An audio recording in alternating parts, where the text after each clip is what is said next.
इस कहानी का शीर्षक है पति के रिश्तेदार।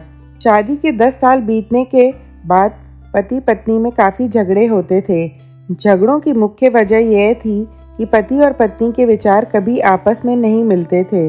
जहाँ पति स्वभाव से नेक और सबके प्रति प्यार रखने वाला था, वहीं पत्नी का स्वभाव स्वार्थी था। पति अपनी पत्नी के स्वभाव और व्यवहार से तंग आ गया था।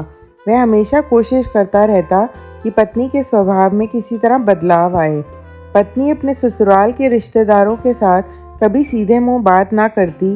कई लोग उसके खराब व्यवहार के कारण नाराज हो जाते, लेकिन पत्नी उसकी भी परवाह नहीं करती। पति को इस बात से काफ़ी दुख होता। परेशान हो चुके पति ने अब खुद ही परिस्थिति को सुधारने के लिए एक प्लान बनाया। अगले दिन पति ने पत्नी से कहा, सुनो, मैं सोच रहा था कि मम्मी पापा, बहन भाई और उनके बच्चों को घर पर खाने पे बुलाऊं। काफ़ी समय हो गया उनसे मिले हुए। इसी बहाने उनसे मिल भी लेंगे और उनके साथ थोड़ा समय बिताने के लिए भी मिल जाएगा। तुम क्या कहती हो?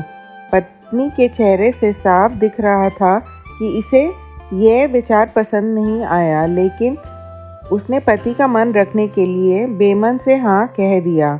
पति खुश हो गया और सभी को फ़ोन करके बड़े प्यार से अपने घर आने के लिए न्योता देने लगा। पत्नी को अगले दिन अच्छा खाना बनाने के लिए बोला। पत्नी सोच रही थी, क्या ज़रूरत है सबको घर पर बुलाने की? सब आएंगे और मैं दासी की तरह उनकी सेवा करूंगी। नहीं नहीं, मैं ऐसा नहीं होने दूंगी। अच्छा खाना तो क्या, मैं इन्हें सादा खाना भी नसीब नहीं होने दूंगी। देखती हूँ कितनी देर टिकते हैं ये लोग मेरे घर। अगले दिन सुबह पति काफ़ी खुश था।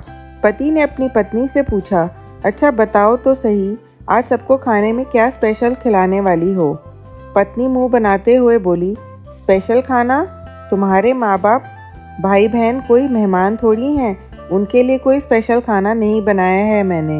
वह भी वही खाएंगे जो हम खाते हैं।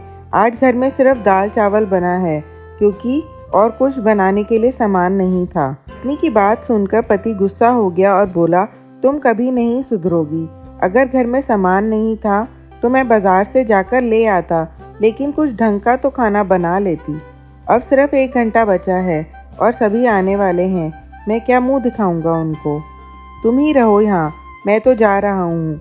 उनके जाने के बाद ही वापस आऊँगा। पति घर के बाहर चला गया। पत्नी को तब तक पति के बातों का कुछ फर्क नहीं पड़ा था, जब तक मेहमान घर पर नहीं आ गए। और जैसे ही सब मेहमान घर पर आए तो पत्नी के होश उड़ गए, क्योंकि जो लोग आए थे वो उसके पति के घर वाले नहीं, बल्कि खुद उसी के थे। मतलब कि पति ने अपने माँ बाप को नहीं, अपने ससुराल वालों को खाने पर बुलाया था। पत्नी अब काफ़ी परेशान हो गई, क्योंकि अपने ससुराल वालों को परेशान करने के लिए ना सिर्फ उसने सादा खाना बनाया था, बल्कि खाने में ज़्यादा नमक और मिर्च भी डाल दिया था। अपने मायके वालों को सामने देखकर पत्नी हाथ मलने लगी।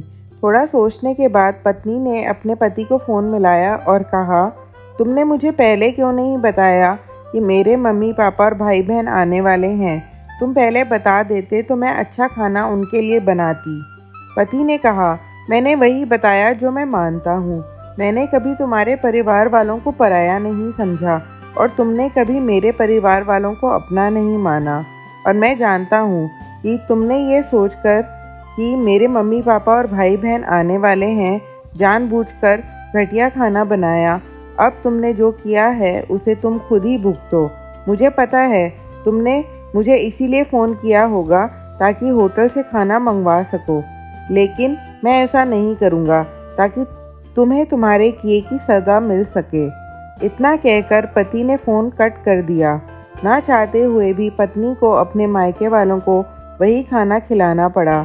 उसके रिश्तेदार ज़्यादा मिर्च और नमक वाला खाना भी ऐसा सोचकर खा गए कि बेटी से गलती हो गई होगी, लेकिन बाद में जब दामाद ने सारी बात उन्हें बताई